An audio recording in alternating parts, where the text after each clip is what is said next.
সেদিন রাতটা কিছু একটা বদলে গিয়েছিল।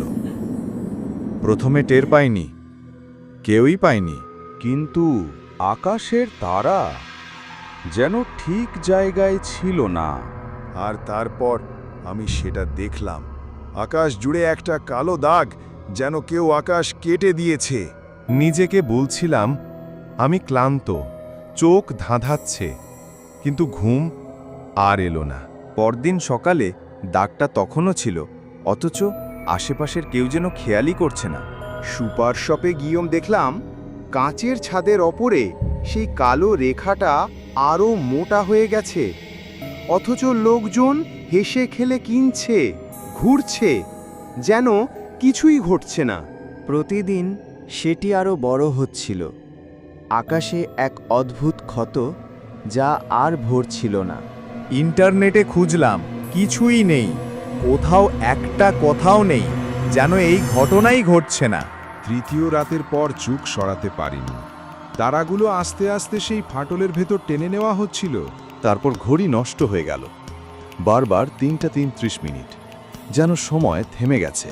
প্রতিদিন সেটা আরও অন্ধকার হচ্ছিল। মনে হচ্ছিল ওটা দাগ নয়, এক ধরনের ছিদ্র। ছিদ্রটা অন্য কোথাও নিয়ে যাচ্ছে।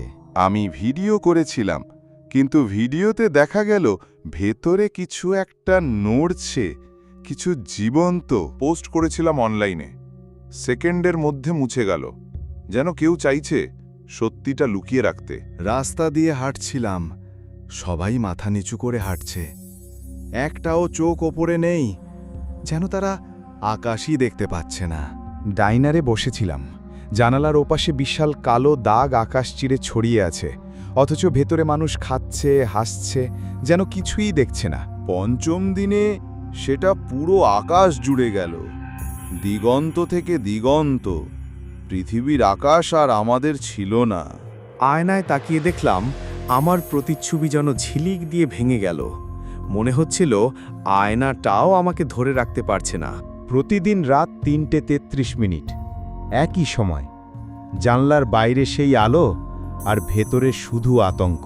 এক রাতে আমি পরিষ্কার দেখলাম দাগটার ভেতরে লম্বা হাড় জিরজিরে ছায়া নড়ছে। আমি আর ঘুমাই না, কম্বলের নিচে লুকিয়েও আলো ঢুকে আসে। কোনো বজ্রপাত নেই, কিন্তু আকাশ ঝলসে ওঠে।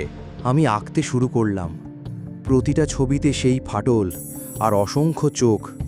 যতবার আঁকে মনে হয় ওটা আমাকে ফিরে তাকাচ্ছে। এটা কোনো ক্ষত নয়, এটা একটা দরজা। দরজার ওপারে কেউ আছে। ঘুমিয়ে পড়েছিলাম হয়তো, কিন্তু যখন জাগলাম ঘড়ি গলে গেছে, সময় আর ছিল না। পুরো শহর লাল আলোয় ভাসছে, ছায়াগুলো সব সেই ফাটলের দিকে ঝুঁকে যাচ্ছে। আমি হাঁটছি ফাঁকা রাস্তায়, শুধু আমি। আর তখন বুঝলাম আকাশ ভাঙছে না, ভাঙছে আমরা, আমাদের পৃথিবী।